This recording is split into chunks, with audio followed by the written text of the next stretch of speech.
اور وابستہ رہیں گے انشاءاللہ۔ ہم نے امن کا راستہ اختیار کیا ہے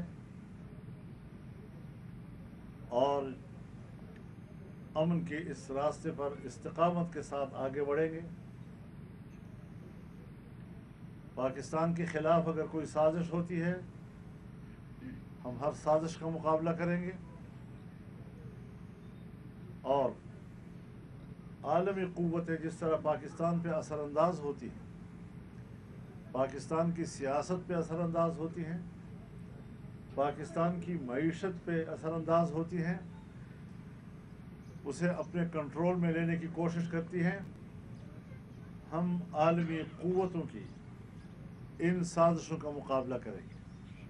ہم نے ہمیشہ کیا بھی ہے اور آئندہ کے لیے بھی۔ پاکستان کی آزادی، پاکستان کی خود مختاری، پاکستان کے استقلال کا تقاضا یہ ہے کہ ہم دنیا کے ساتھ دوستی رکھیں اور کسی کی ہم غلامی قبول نہ کریں۔ غلامی قابل قبول نہیں ہے۔ بدقسمتی سے جب الیکشن کا وقت آتا ہے تو ہمارے جاسوسی ادارے حرکت میں آ جاتے ہیں، وہ پورے انتخابی نظام کو اپنے کنٹرول میں لے لیتے ہیں، یہاں تک کہ پولنگ اسٹیشنوں کی سطح پر جا کر وہ انتخابات کو اپنی مرضی کے مطابق ڈھالنے کی کوشش کرتے ہیں، نتائج تبدیل کیے جاتے ہیں۔ 2018 کا الیکشن ہوا، ہم نے اسی بنیاد پر اس کو مسترد کیا، اور آج 2024 کے الیکشن کو بھی جمعیت علماء اسلام نے اسی بنیاد پر مسترد کیا ہے۔ ہم نے رد عمل میں اپنا موقف پوری دنیا کو متعارف کرانے کے لیے چاروں صوبوں میں عوامی اسمبلیاں منعقد کی، بلوچستان میں، سندھ میں، خیبر پختونخوا میں اور پنجاب میں۔ ابھی حال ہی میں ہم نے مظفر گڑھ میں جو عوامی اسمبلی کی، یہ تاریخ کے بہت بڑے جلسے تھے۔ عوام نے جس طرح پذیرائی بخشی، عوام نے ہمارے سر فخر سے بلند کیے۔ عوام کی اس شمولیت نے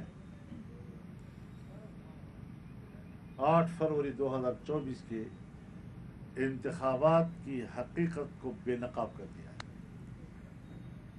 اور واضح طور پر دنیا کو بتایا ہے کہ یہ ہماری رائے نہیں تھی، ہماری رائے کو تبدیل کیا گیا ہے۔ چاروں صوبوں کے عوام کی رائے لینے کے بعد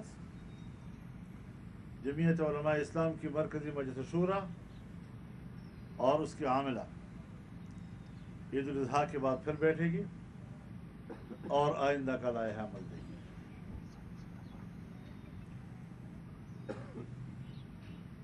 ہم خوب جانتے ہیں کہ ہمارے ہی ہم سفر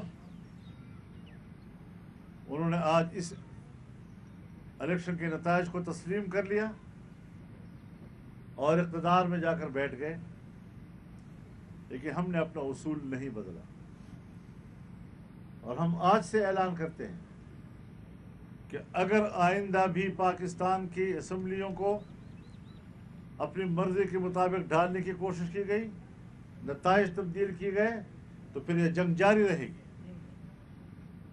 ہم سر تسلیم خم نہیں کریں گے، ہم سرنڈر نہیں ہوں گے۔